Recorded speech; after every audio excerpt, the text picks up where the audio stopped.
Beralih ke topik lainnya, pemirsa, pelatih timnas Indonesia Patrick Kluivert menegaskan bahwa ia tidak akan meremehkan timnas China dalam laga lanjutan ronde kualifikasi Piala Dunia 2026.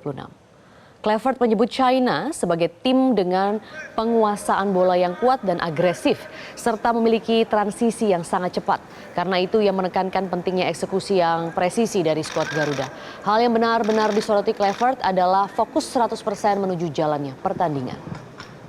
Alright, good evening ladies and gentlemen. Welcome to the pre-match press conference. China national team is a team with a lot of quality, playing a good system. I think that they're very vertical. I think that the team is also quite energetic, really trying to push up the small spaces, have good pressure. So we need to watch out. We need to be 100% focused on the game. Don't let the easiness of the game go into your mind, because everybody knows that China has a good team. I'm not underestimating no one, not one opponent. Bagaimana situasi terkini di Stadion GBK jelang kick-off Indonesia lawan China? Kita bergabung dengan Bernardin Mario. Mario, apakah seluruh supporter sudah masuk ke dalam Stadion GBK dan siapa saja yang akan menjadi 11 pertama skuad Garuda di pertandingan melawan China ini?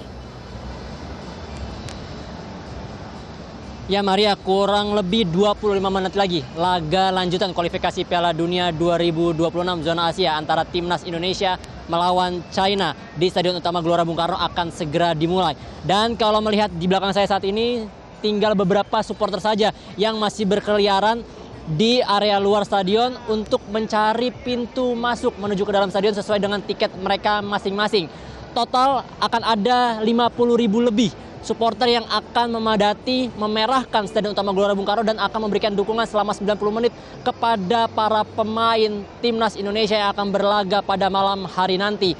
Mereka datang jauh-jauh dari berbagai macam daerah di Indonesia untuk memberikan dukungannya di laga kandang terakhirnya timnas Indonesia selama perjalanannya di kualifikasi Piala Dunia 2026 zona Asia.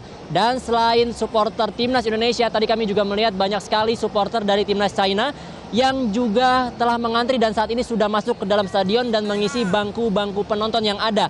Mereka juga datang untuk memberi dukungan kepada timnas China yang saat ini berada di posisi juru kunci dan masih memiliki peluang untuk bisa lolos ke babak selanjutnya. Dan selain 50.000 lebih supporter yang hadir di dalam Stadion Utama Gelora Bung Karno, dalam match kali ini akan hadir juga Presiden Republik Indonesia Prabowo Subianto yang akan menyaksikan langsung perjuangan skuad Garuda dalam mengamankan 3 poin dari China.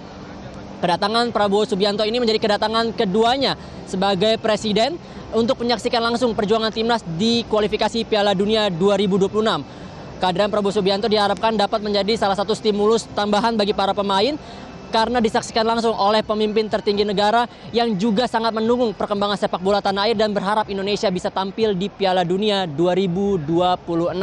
Dan selain Prabowo Subianto dan 50.000 lebih supporter timnas Indonesia maupun timnas China, juga ada beberapa sosok-sosok penting seperti beberapa menteri yang akan mendampingi Prabowo Subianto di Stadion Utama Gelora Bung Karno. Dan kalau melihat mengapa pertandingan pada malam hari ini begitu sangat ditunggu-tunggu dan mendapat antusias dan euforia yang sangat berlebih dari para pecinta sepak bola tanah air, ini karena Indonesia akan melakoni laga kandang terakhirnya di Stadion Utama Gelora Bung Karno sebelum nanti tanggal 10 bertolak ke Jepang untuk menyelesaikan kualifikasi babak ketiga Piala Dunia 2026. Kalah di pertemuan pertamanya dengan Cina, Indonesia diharapkan bisa menjalankan misi balas dendamnya di hadapan puluhan ribu supporter yang siap memerahkan Stadion Utama Gelora Bung Karno. Maria, kalau melihat dalam perjalanannya, timnas Indonesia mengalami perkembangan yang sangat baik. Saat ini timnas Indonesia duduk di peringkat 4 klasemen sementara dan diharapkan bisa menambah 3 poin lagi supaya bisa mengkokohkan posisi mereka, bahkan bisa naik 1 peringkat menyalip Arab Saudi apabila nanti malam Arab Saudi kalah dari Bahrain. Sehingga untuk menuntaskan misi 3 poin penuh dari China, Maria, sudah ada 11 pertama yang dipilih oleh Patrick Kluivert untuk memulai laga pada pukul 20:45 waktu Indonesia bagian Barat.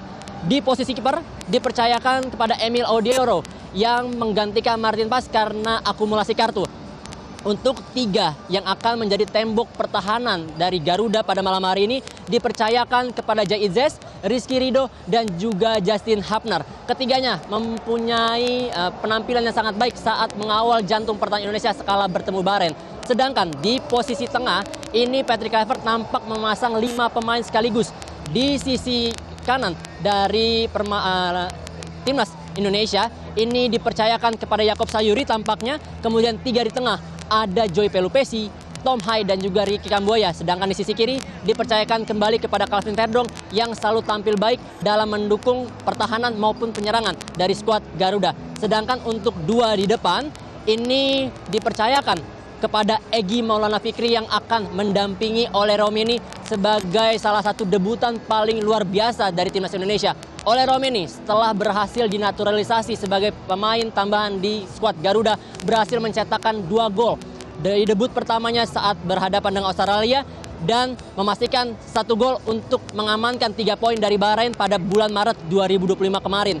Sehingga kita harapkan 11 pertama Indonesia yang akan main ini dapat mencetak gol di babak pertama sehingga memudahkan langkah Indonesia. 5 pemain tengah Maria yang dipasang oleh Patrick Kluivert ini tentu menjadi salah satu bentuk antisipasi dari timnas Indonesia terhadap skema counter attack yang akan dilakukan oleh China. Selain itu juga 5 pemain tengah ini dapat membantu penyerangan dari timnas Indonesia untuk bisa mencetak gol lebih cepat dan bisa mengamankan dan memuluskan langkah Indonesia untuk bisa meraih 3 poin pada malam hari ini. Dan sementara itu dulu Maria, kita akan update terus pertandingan dari Stadion Utama Gelora Bung Karno antara timnas Indonesia melawan timnas China. Kembali ke Anda di studio. Baik, kita akan tunggu update-nya. Di sana kita harapkan Garuda bisa memberikan peran terbaiknya. Terima kasih Bernardin Mario untuk informasinya. Jelajahi cara baru mendapatkan informasi. Download Metro TV Extend sekarang.